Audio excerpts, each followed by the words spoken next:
Om Swastiastu. Selamat pagi kepada peserta didik baru yang mengikuti kegiatan MPLS hari ini.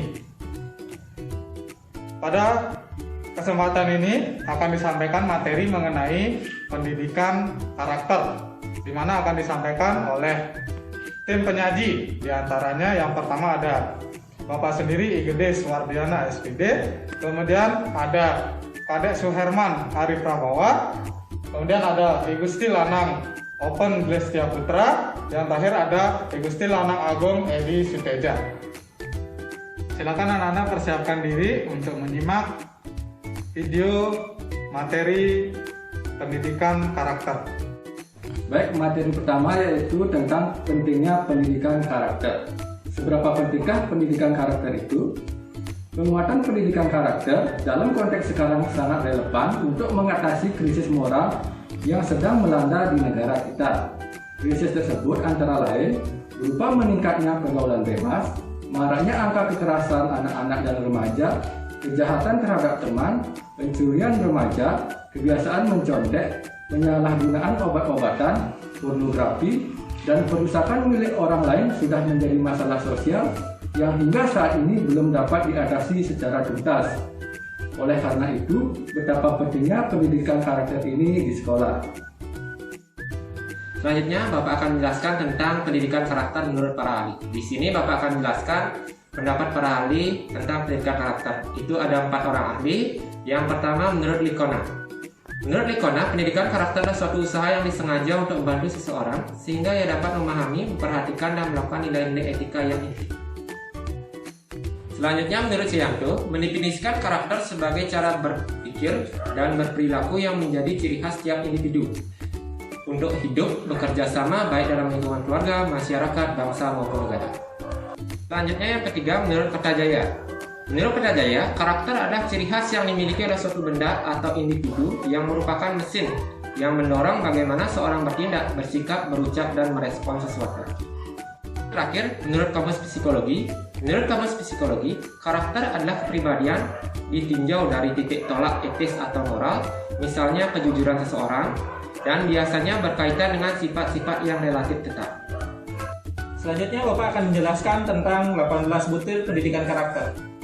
Adapun butir-butir nilai pendidikan karakter yaitu yang pertama religius, kedua jujur, toleransi, disiplin, kerja keras, kreatif, mandiri, demokratis, rasa ingin tahu, semangat kebangsaan, cinta tanah air, menghargai prestasi, bersahabat atau komunikatif, cinta damai, gemar membaca, peduli lingkungan, peduli sosial, dan tanggung jawab. Memahami pendidikan karakter. Pendidikan karakter adalah pendidikan budi pekerti plus, yaitu suatu pendidikan yang melibatkan aspek pengetahuan atau kognitif, aspek perasaan atau feeling, dan aspek tindakan atau action. Kenapa ketiga hal ini harus dilibatkan? Karena berdasarkan Thomas Licona, tanpa ketiga aspek ini maka pendidikan karakter tidak akan efektif. Baik, selanjutnya yaitu 9 pilar karakter yang berasal dari nilai-nilai luhur universal. Yang pertama, karakter cinta Tuhan dan segenap ciptaannya. Yang kedua, kemandirian dan tanggung jawab. Yang ketiga, kejujuran, amanah, diplomatis.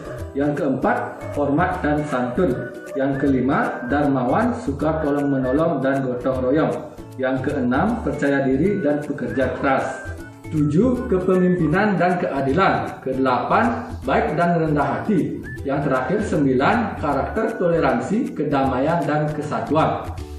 Selanjutnya Bapak akan menjelaskan tentang dampak dari pendidikan karakter. Nah, salah satu riset oleh sebuah buletin karakter educator yang diterbitkan oleh Karakter Education Partnership. Dalam buletin tersebut diuraikan bahwa hasil studi Dr. Martin Berkowitz dari University of Missouri St. Louis menunjukkan peningkatan motivasi siswa sekolah dalam meraih prestasi akademik pada sekolah-sekolah yang menerapkan pendidikan karakter. Kelas-kelas yang secara komprehensif terlibat dalam pendidikan karakter menunjukkan adanya penurunan drastis pada perilaku negatif siswa yang dapat menghambat keberhasilan akademik. Berikutnya akan jelaskan tentang faktor kegagalan anak di sekolah. Sebuah buku yang berjudul Emotional Intelligence and School Success Mengkombinasikan sederet faktor risiko penyebab kegagalan anak di sekolah. Faktor-faktor risiko yang disebutkan ternyata bukan terletak pada kecerdasan otak, tapi pada karakter, yaitu rasa percaya diri, kemampuan bekerja sama, kemampuan bergaul, kemampuan berkonsentrasi, rasa empati, dan kemampuan berkomunikasi. Hal itu sesuai dengan pendapat Daniel Goleman tentang keberhasilan seseorang di masyarakat. Ternyata 80% dipengaruhi oleh kecerdasan emosi dan hanya 20% yang ditentukan oleh kecerdasan otak atau IQ. Anak-anak yang mempunyai masalah dalam kecerdasan emosinya akan mengalami kesulitan belajar, bergaul, dan tidak dapat mengontrol emosinya. Demikian pemaparan kami mengenai materi pendidikan karakter. Selanjutnya, tugas anak-anak adalah mengerjakan tagihan yang akan ditampilkan berikut ini.